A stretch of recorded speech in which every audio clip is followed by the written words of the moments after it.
Well, we are back up to our old tricks here on Tourism's The Podcast, as presented by our good friends at Advanced Physical Therapy. Yes, indeed. We've got the man, the myth, the legend himself, Matt Schuckman, your sports editor at Muddy River Sports, joining us.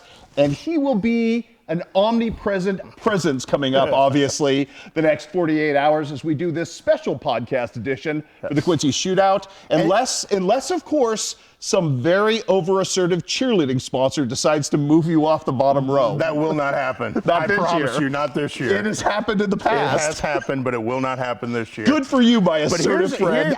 okay, you're back on the right couch. I am. I sat over there with Stratman. You threw me off earlier this week when you sat on this couch. Yes. That's not how it works here. No, it's not. You're a creature of habit, Matt Schuckman. So are if nothing you, else. which is what surprised me. I was being deferential to our guest, who sat first. Yeah, don't be deferential to him.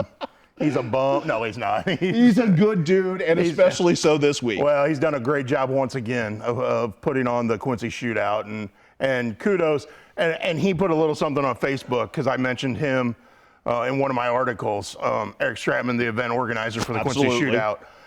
There are a lot of other people that chip in on that behind the scenes that help him out, and we could go down a whole list of names, but this isn't a one-person show. Now he does a ton of work. He shoulders the load. But there are a lot of people that help him behind the scenes. And I know he gets a lot of credit for it, which is deserved. But this isn't a one-person show, and he would be the first to tell you that. There's a lot of people that make this happen, and that's why we love this event so much, is because people put the time and effort into it to make it happen. Which leads me right where I wanted to go. Because you're there literally every waking hour, I've always assumed this is probably one of your favorite, if not your favorite, sporting event of the calendar year, as far as an actual gathering event. Yeah, I think so. And you and I talked about this a little off the air. For me, as much as the basketball is enjoyable and great, and we're going to see a lot of fantastic basketball this weekend, the bigger thing for me is the camaraderie that this event brings. Not only do I get to see some coaches that I've gotten to know over the years that maybe you don't see for a year or two because you don't run into them on the, where the schedules fall and that kind of stuff. Jay Blossom from Principia. Can't wait to catch up with him. One of my favorite people on the earth. Mizzou guy too. Absolutely. So, but then the other people, you get to see old friends who come to games. You get people there that are going to be there from start to finish, just like you are, because they love their basketball junkies. You get to see old Blue Devils come back for this event, which is great. To me, that's what I enjoy probably most of all. Yes, I love basketball, love the basketball. But by the end of Saturday night, the basketball's tiring. It is. 13 games between Friday and Saturday. Right. By the end of Saturday night, you're worn out. People who don't understand, it's like being a professional beer taster for a living. Man, that sounds great in premise, but after 8 hours of tasting beer, you want anything else. For you, it's literally 14 hours of straight basketball, almost 2 days in a row. Yeah, and as much as I love it, it's the other side of it. I'm going to walk out of there on Saturday night at like 11 o'clock or 11:30 and be like, okay, I'm tired of seeing basketball. I need 48 hours off. But I'm going to walk out of there going, God, it was great to see so-and-so, or it was great to catch up with this coach, or, man, what a great conversation I had with that kid from that team. Right. That's what makes this event special for me. It is a summit. I mean, as much as it is a basketball event. And I think as we get to the basketball side of this things, I think obviously we start with a host team. Yeah. And I wanted to pick your brain a little bit about Quincy High, because based on the fact that I don't get to see them as much in person because I always have to make the longest drive. And usually they're either in the Quad Cities playing, and we get some help with that with video, or we've got the local guys who have to stay in Quincy and cover them. And if you do get the chance to go out to Blue Devil Gym, you don't get to stay the whole game. No, I don't. You get your highlights and go, because you've got to put together so many highlights. But at the Highland Shootout, I did finally have that opportunity. And I got a chance after sort of antiseptically watching them on the feed from Collinsville in their only loss. Yeah. And it felt to me, and you have a better feel for this than I do, but it felt to me a little bit like that Ritter win was in some way a response to some of the things that went wrong in Collinsville. Yeah. Keyshawn Thomas establishing himself and getting reestablished within the offense and not getting into foul trouble. And Ritter technically is a physical team. They don't have 6'8", 6'9" in the middle, but they play very physically. They do. Were you pleased with the way they responded, what you saw from that, and what they've done moving forward? I know Lincoln's not really as applicable, but were you pleased with the way they've reacted post-loss? Yes, very much so, and more so in talking with Andy Douglas about the way he's been pleased with how they've reacted, the mature way they've reacted. I think that was the one bugaboo about this team. Granted, they were all a year younger. Yes. But last year we saw some of the immaturity. You saw some of the things that could go wrong if you don't share the basketball, if you're not willing to trust your teammate as much. We saw some of those things last year. The trust is there. The belief in each other's there. I think that's always been there, but the maturity came with it this year. And I think coming off the Collinsville loss, we've seen that. And I know the Cardinal Ritter game is kind of like the Chaminade game, kind of Right. the signature victory Sure. so far.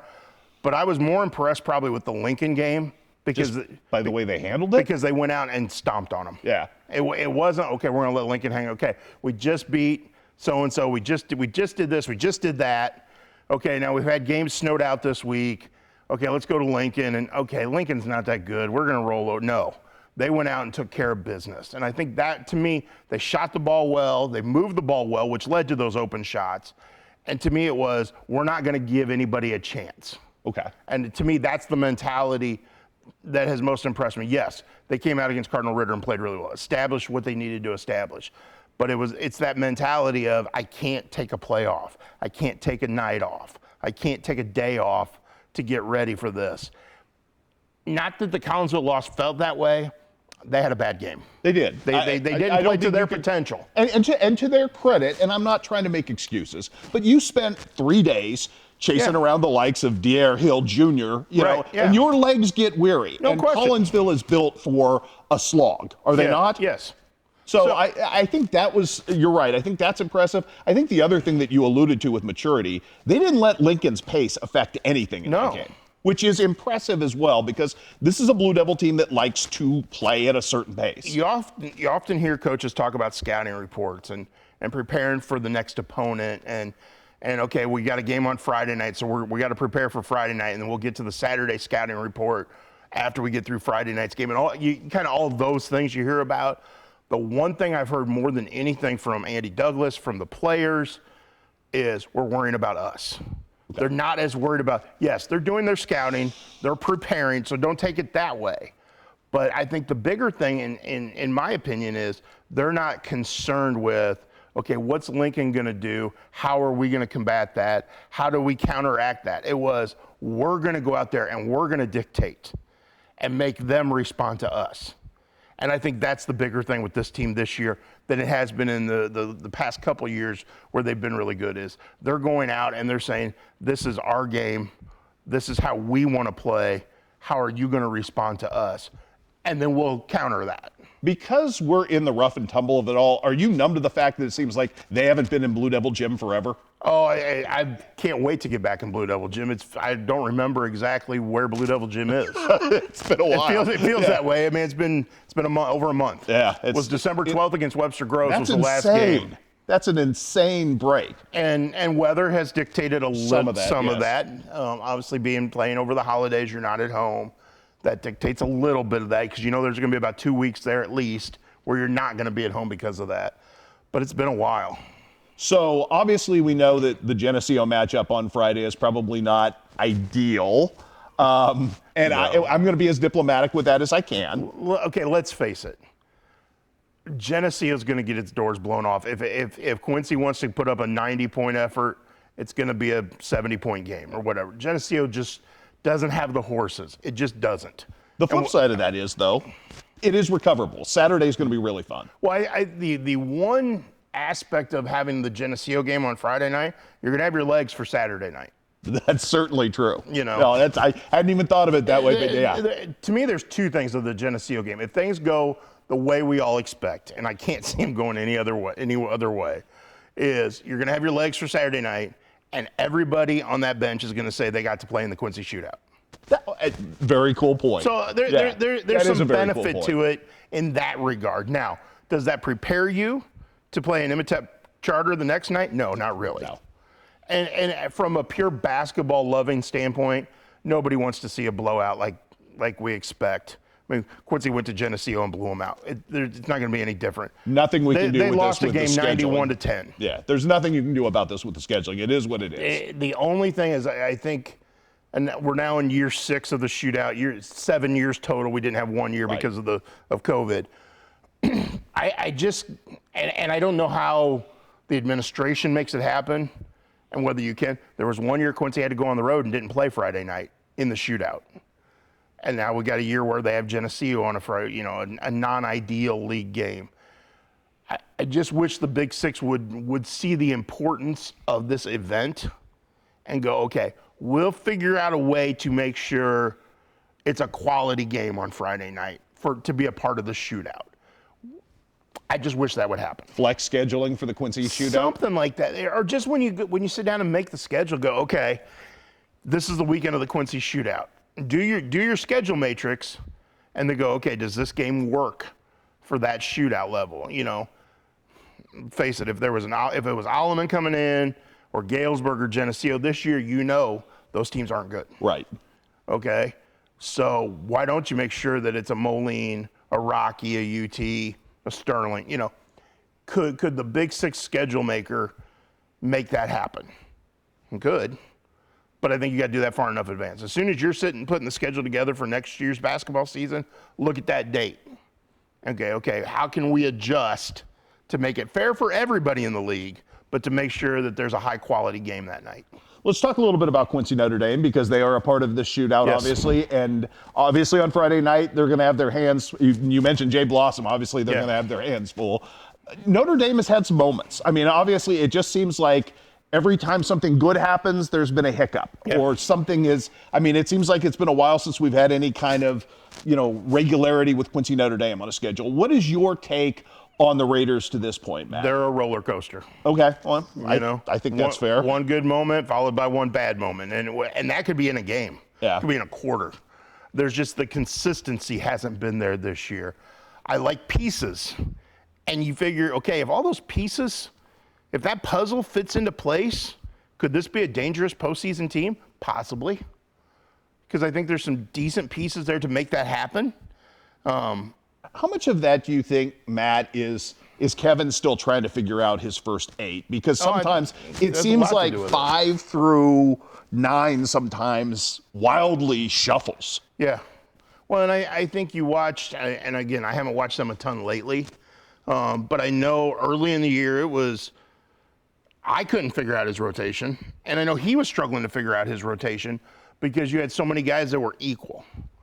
And I think that's the challenge they have is they've got a bunch of guys who are same size, same ability, okay, so who steps forward?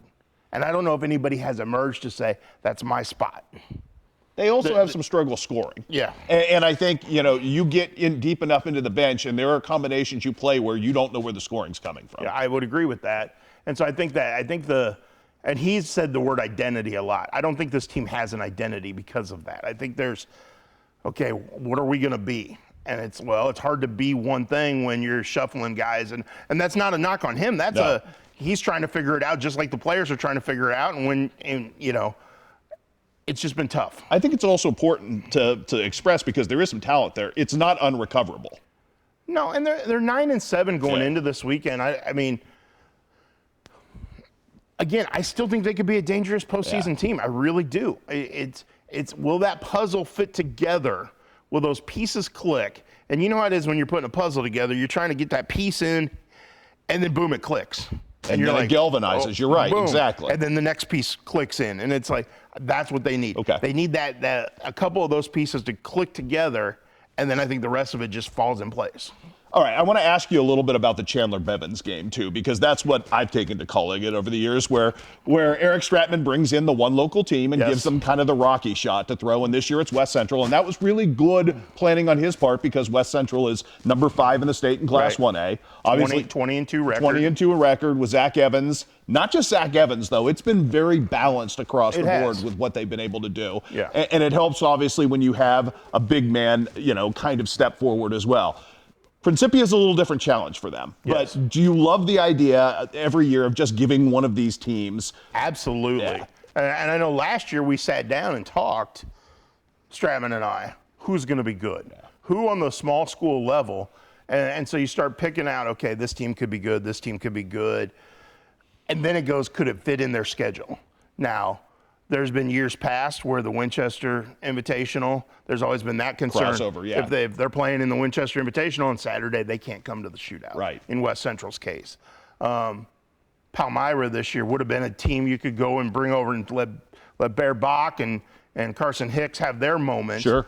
But it's the Lenzini tournament. Right. So, like, you run into those things with the small school level more so than you do the big schools. So it's trying to find who's going to be good next year, who's going to be available, would they be willing to come? And I love the idea of that because every year there's been one of those local teams has been like, yes, we want to play in it.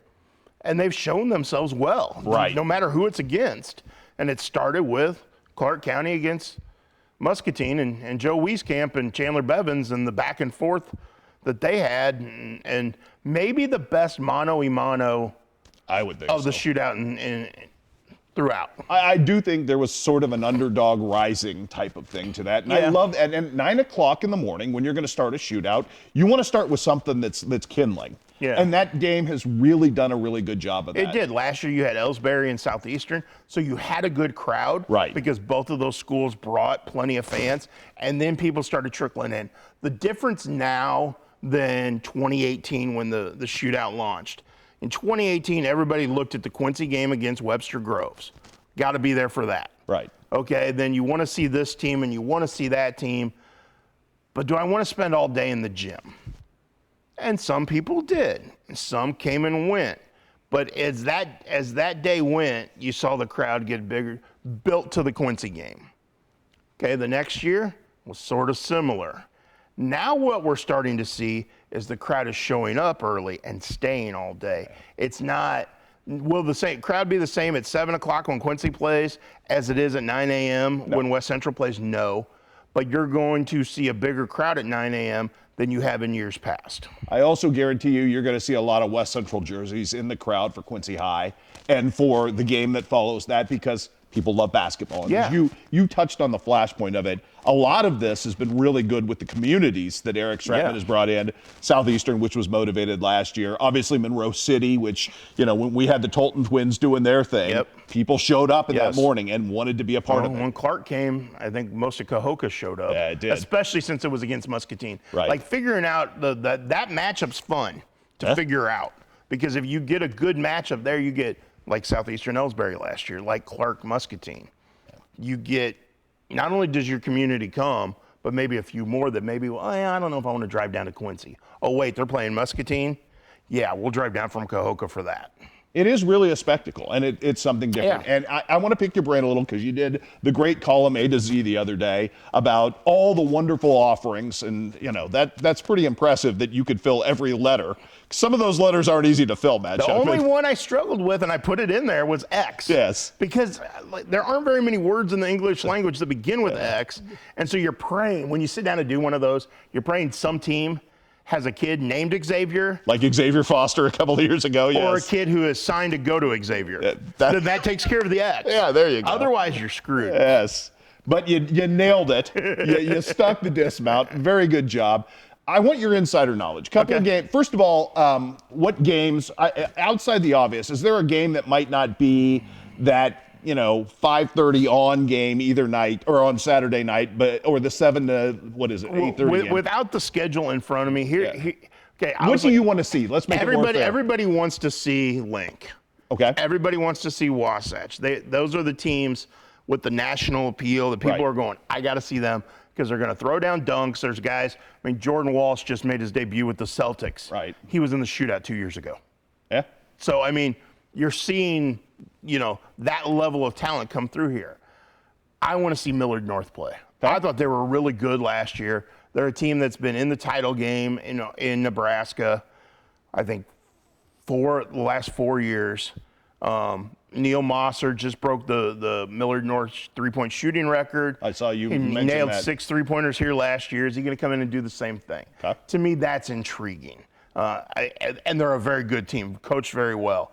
I want to see Principia play. Okay. And I know it's unfortunate they're going to be the 9 a.m. game on Saturday. They are playing Friday night at Notre Dame, so you get a chance to see them there. I want to see what Jay Blossom's doing with that young group. Now, they got second in state last year. They moved up in class this year because of that, but he's got a sophomore class that's loaded, and that'll be interesting to see. And I want to see Vashon. No, I haven't seen Vashon this year, and I want to see Vashon. I hate to sound like a shameless alumni, Mark, but my most excited part of Saturday, particularly, Aaron Rowe, T.O. Barrett. Yeah. I want to see these two guys that are the future of what Dennis Gates is forming at Mizzou. Correct. I also selfishly want to hang out with Father Mike Coleman, who will be up when, when Tolton shows up, because he's such a good dude. Yes. And to see Coach Osborne, and hopefully to question. see what he's done. And the return, obviously, of Aaron Rowe to Tolton makes them a very different team. It certainly does. And when he announced his commitment, now he's a junior. Right. So he's got another year. He's got another year, but he's verbally committed to Mizzou. T.O. Barrett's signed. I think he's actually signed. Yes, he has. With Mizzou. So yes, I that's intriguing. I know people love bringing in Link, bringing in Wasatch, bringing in Huntington Prep. Personally, I love seeing the teams from Missouri and Illinois. Okay. The fact that Simeon's going to be here. Yeah, that's big. And I know Simeon's not having the best of years, but this is the winningest team of the last decade in Illinois. 4 state titles. Yeah. I mean, you just say Simeon and people know what you're talking about. Chicago Curie's coming in. Which is interesting, because if you're a Blue Devil fan, that might happen down the road. It very well could. You're talking to teams that are ranked number 2 and 3 in the state. Right. I mean, we're going to see some fantastic. To me, that excites me. I get excited for those national teams. I get more excited when you're bringing in the best out of Illinois, Missouri. Lee Summit West is coming in. I don't know. I don't know what they're going to bring, but it was like Staley coming in last year. Staley was loaded. They were fun to watch. I think Lee Summit West is going to be the same thing this year. Yeah, Caden Fish last year, obviously, with Staley. Yes. And then our good friend Kurt Mays, Monroe City's finest, over in the Kansas City area. That was the first thing he texted me was, catch out LSW, because they are legit and really, really good. And that, to me, that's fun, because we don't get to see a lot of the teams from the other side of Missouri very often. No. Let's talk a little bit more basketball outside of just this weekend, obviously, which I know is going to occupy so much of the Muddy River coverage this weekend. But we're going to be other places too. Because we do have the Lanzini going on. Correct. North Shelby tournament going on. Some vestiges of whatever the Hancock County tournament is left after all the cancellations. Crazy. There's a lot going out there right now, Matt Chuckman. What strikes you particularly? Is there anything at this sort of mid-season point that really kind of stands out to you as the storyline you didn't see coming? Monroe City girls. They've been really good of late. They go down last week and win the Clopton Invitational. This week they come out in the semifinals of the Lanzini and beat state-ranked Palmyra. Now, I know that's a rivalry game, so it brings out the best in both and all that you can. But the fact that Adam Rung has taken that program and made the strides he has already with that group, and you've got one, Taylor Pfaff, who's going to go play at John Wood next year, Naren Hayes, Mary Garris. I mean, he's got players. He's building that program. I'm not going to say he's back to Dwella Holiday level. That may never happen again. That may never happen. But you can see what he's doing with that program, and that's fun to see. I'll be anxious to see how Palmyra responds to losing to Monroe City. This is a team with a wealth of talent. Don't forget, they're also coming off the loss to Keokuk at Highland as well. So those are 2 red-letter games that now Palmyra has lost. Yeah. I think that puts a little different energy on a team that's very senior-laden and has very, very big goals. This might be that pivot point for them. Yes. Boys side at the Lanzini. I know you kind of touched on Bear Bach and everything that's going right with Palmyra. I don't think it's a cakewalk for Palmyra regardless. Canton is pretty good, but if the 3 seed is as good and fast as we saw the other day, and that is obviously Van Far with Nikos Conaway running the show. And it seems like he's been there 8 years now as their point guard. But my goodness, nobody transitions any faster than Van Far from one end to the other. True. I mean, that game on Saturday night could be a track meet. Which would be fun to see. Yeah. Not going to see it. We're not going to see it, but we'll have people there obviously covering Yes, it. indeed. The weird part, and we've gone through this before, Van Far's in that weird geographic area where they don't get as much love as teams closer to more metropolitan areas. Sure. I don't think people know enough about Nikos Conaway. And I know you've done a nice job of highlighting him, but I still don't think people know how good he is. They may get a sense of that this weekend. They might. They may. Let's talk a little girls basketball real quick before we can, because I'm struck by how good the future is for our area. You look at all the freshmen who Yes. have obviously dominated to this point, and then if you look back at like the 8th graders and 7th graders who've had so much success at places like, Pittsfield and Nauvoo and Kinderhook. I'm missing somebody. Liberty, thank you. That was the one I was missing. Yeah.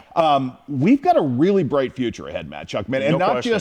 not just good for this area, but the kind of attention that may draw a lot of state rankings over the next couple of years. Yes. Does that excite you? Because it feels a little bit like we've done this with girls basketball, A little bit, but I think you got to remember we have 3 state-ranked teams right now. which is a very nice thing to have. Yes, and I know Quincy High is going to have an incredibly tough sectional Yeah. when you throw in 2 other state-ranked teams in Alton and O'Fallon. Notre Dame is going to be in a tough situation in 3A. Yeah, I think the best bet we have of getting a team to state might be Central Southeastern on the girls' side. But then you look at, okay, so you got 3 state-ranked teams, but then you look at some of those others. Brown County is playing well with Super dangerous. with a freshman that can light it up, and you got the senior leadership of Ashley Markert. Right. There's some young kids. I think I watched Liberty earlier this year, and they're struggling, but it's coming. But it's coming. Yeah. Their freshmen are good. Chandler John, and then her younger sister Wesley's in junior high. Another one of those names we're going to hear a lot about, Yes. like the Reese Ramseys of the world. Correct. Coming up in the next couple of Yeah. years. So and then we mentioned Quincy High being state ranked, but they have 2 freshmen who are in the starting lineup. Another freshman coming off the bench. I think she's a freshman. And then you've got Chloe Nicholson. Leading. So I mean, the next 4 years of Quincy High basketball could be special. You saw the interview with your good friend, Mr. Greg Logston last week that we did. I did. I don't know that in a short amount of time when we were trying to tackle as many topics with Greg as we did, that we have properly articulated what he means, not only to Central Missouri, but our area. You've known Greg a long, long time. Yes. Really good guy. Fantastic. Is there anybody who has more influence in basketball in the state of Missouri than Greg Logston? At least on the girls' side. On the girls' side, I don't think so. And what's interesting is you've got college coaches who are communicating with him, finding out who's in his program. He's steering kids to programs and not necessarily top D1. Like some of those AAU guys are thinking, okay, I want to get this kid to a Power 5. Greg Logston doesn't think that way. How can I help this kid get better and land in a spot where they're going to succeed in college and beyond? Whether that's academically, athletically, his interest isn't how can I get these girls to the WNBA. Right. It's how can I help them be successful adults? That's the beauty of it. He's not in it for glory. He's not in it for the strokes. He's in it to help these kids. And to me, that's the best part of it. Yes, it's through basketball, but he's getting kids educations. He's getting kids to where they're living out some of their dreams. I can't say enough good about that. And it's not just him. It's all the guys involved Right. in that Missouri Phenom program. And if you talk to the girls who play in those programs, how much they appreciate and enjoy playing for those coaches, it's fantastic to hear. But Loggy he deserves a ton of credit. And his players are doing well. I mean, Yeah. particularly well. And obviously it's easy to say Taylor Fowey, but obviously the Palmyra girls, the ascent that Tristan Pieper has made this year Yes. with a role. I mean, And those are what we see locally, Yeah. but he's got girls up at WIU playing for JD Gravina. Right. And I mean, if we wanted to sit down and go through who's where, you're going to find them in different spots. And I know I know Courtney Boyd's got interest in some Missouri Phenom players down coming through their program. So I think there's a lot to be excited about from that Phenom program, but it's not looking at it as, okay, we're sending them to Mizzou or South Carolina or LSU or Iowa. We're putting them in places where they can succeed, whether it's D2, NAIA, D1, doesn't matter. He's helping kids find their spot and get better because of it. I'm not doing my job if I don't ask you, have you caught leatherneck fever yet? It's a lot of fun to follow them. And I think we both knew that Chad Boudreau was going to do a heck of a job there. I think he's exceeded expectations so far, by far. But they're fun. They're They are. fun to watch. And you put a 6'11" kid who's putting up the numbers that Drew Cisse is putting up Yes. right now, it kind of changes everything. And that level conference, because I'm not sure that there's not a pro future for Drew Cisse down the road if he keeps, and it doesn't necessarily have to be the NBA, as you Right, well know. yeah, but I'm not sure that there's not a future for a kid like that who alters shots and grabs rebounds at the level he does. And he's totally happy at Macomb by all reports. It seems like it. Well, he'd be the type of kid you'd want to steal if you're a bigger program watching Yeah. this. The move to the OVC has been really Oh my smart. God, it's so good for across the board. It was the right move across the board. Is it fun to watch like a Drew Cisse and a Reagan Yeah. McCowan, in our own backyard now, just to have one more thing to be interested in? I just wish I had college-wise? more time. Yeah, well, you and me both. Because I brother. can't get up there very often. I haven't gone up there. I mean, yes, I've gone up there a couple times Yeah. to do some stuff. But when you've got John Wood, QU, the high schools, it's like, okay, those for me in my coverage area, and our readers, those take precedent. So Sure. trying to get up to Macomb to do anything's hard, but it's fun to be able to follow. And I think Very underrated, by the way, Shuck on a Truck with JD Ravina. it was Very really good. underrated, yeah. It was really good. Shuck on a Truck continues to. I wish we could do it outside right now. This would be a fun weekend to do Shuck on a Truck at the shootout. Absolutely, it would if you But it's- didn't want to freeze. Exactly. Yeah. I'm not gonna. Wind chill I'm not gonna- factors are not something you would enter into this. and I'm stupid enough to do it. I've never doubted your stupidity, my friend. But All right, so I need to bring it back forward before we wrap up here Sure. today. Talk a little Jason Kilday with me, just because I know we're starting to put the staff in place. Yes. Which I think so far, so good with that. Yes, There's very been much some so. recruiting noise as well. There has starting been. with Aiden Byquist, which I would point out Western Illinois had come in and offered. And obviously, if you're a D2 and the D1s start offering, you start going, oh, well, we had our eye on this kid. This might not go our way. And to still land him, I think, says something about the initial gravitas that has happened at Quincy University with our new coaching hire. well, I think the fact that Jason Kilday can go in and sit down at a home visit and talk to somebody. He's personable. He's a down-home guy. I mean, he's got roots in West Central Illinois. He'll be, I don't think he's going to make it out on Saturday morning at 9 a.m., but he's a Winchester guy. That helps. That helps. His connections to the coaches at the high school level, his ability to relate to them because he's friends with some of them. He has relationships with others, but he's one of them. I mean, he's come up. He coached at Edwardsville as an assistant. He worked on the SHG staff. I mean, he's got those connections, which makes it real easy to talk to, real easy for him to gain the trust of, if you're sitting across the table from him, you're going to listen to what he has to say. Jack Nelson, I think, was a great hire for him, bringing him over with him from Truman. I think keeping Michael Pannone on as the defense coordinator was a great move, and you're seeing some traction from those guys on what their recruiting efforts and the guys they're bringing to the table as well. I think there's a couple more pieces, dominoes that could fall in the coming week that you're going to go, ooh, okay, he's done a really nice job of landing some guys. I think you're going to see Central State 8 guys a little more interested in Quincy just because he has a history over there. And, he recruited Lonergan, Leonard, Robbie Kelly. I mean, you start going down the list Those of were some pretty good guys. guys that he brought from that area of the state that people are going to go, okay, let's go play for him. Now, there's work to do for him to be able to elevate QU to the level he wants it at. But I think the pieces are in place, and you're starting to see pieces fall in place. I mean, Chris Flax is sticking with his commitment to QU. He's now gotten Aiden Byquist. Okay, you've got some juniors on that school that are D2 level athletes. I don't think I'm speaking out of turn when I say there's a pretty good tight end defensive end by way of Hannibal who might be part of that future equation. That is, you are, and there's a linebacker locally that might be a part of that equation. So, I think there's some things in the works that you're going to sit there and go, wow, he's done a really good job kind of playing from behind. Yeah. Think about it was December 20th when he was hired officially. So, I mean, you got to deal with the holidays and weather and all that. And I think he's doing a great job so far. I'm anxious to see what he does, how he continues to build the momentum. But I think, again, I'll go back to day one when he was hired. He was the right guy, perfect guy for the hire. I'm going to, before I let you tell all our viewers here what's next for Muddy River, Oh, okay.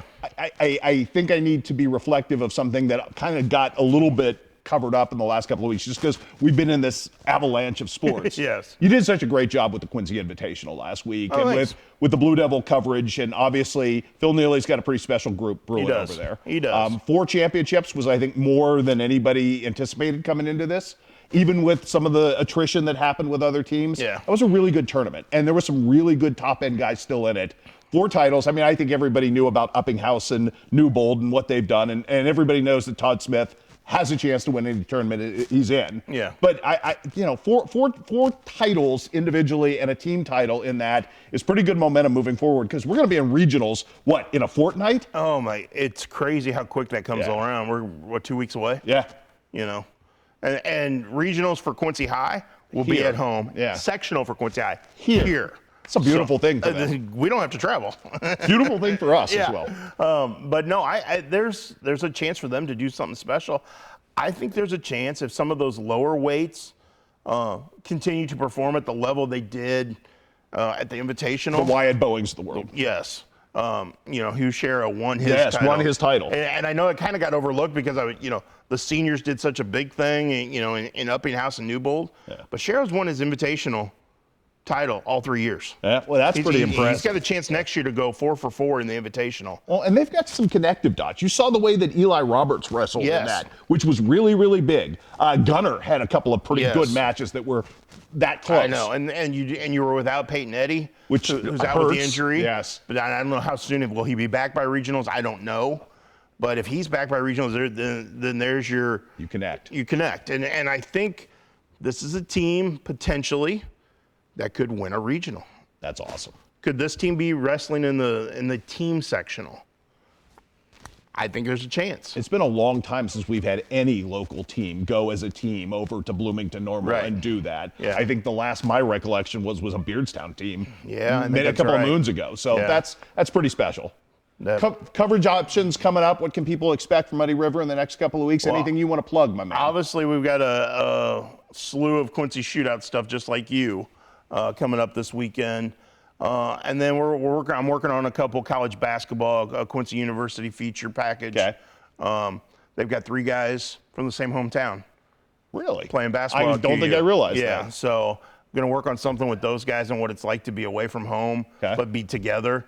I think that'll be a kind of a cool story. And then obviously we're going to try to get out in the area as much as possible and provide you the best coverage we can. Keep up the great work, my man. By the way, just a reminder, because Matt Shuckman invoked it, we've got the special overtime coming up. Yeah. All Quincy Guys shootout Sunday night. 2 overtimes for people who have asked. So overtime on Saturday night. Overtime on Saturday, regular drill, a little bit of Quincy shootout coverage, a lot of Lenzini, a lot of North Okay. Shelby, a lot of tournament stuff from throughout the day and regular stuff from throughout the day. Western Illinois, of course, Right. with their big showdown at home. And then Sunday night, nothing but shootout coverage. 10:30. 10:30 right here, 1/2 hour. So again, we appreciate the opportunity to do a little extra with the shootout because it is such a special big deal for this town. Gonna be a lot of fun. It's going to be a blast. Again, our thanks to our friends from Advanced No doubt. Physical Therapy for bringing this guy back in to do this. One of my favorite parts of every 2 weeks whenever we get together is just, picking this guy's brain a little bit. It's always fun. And you're on the right couch. I'm on the right couch. We're good. Symmetry has been reestablished. Thank goodness.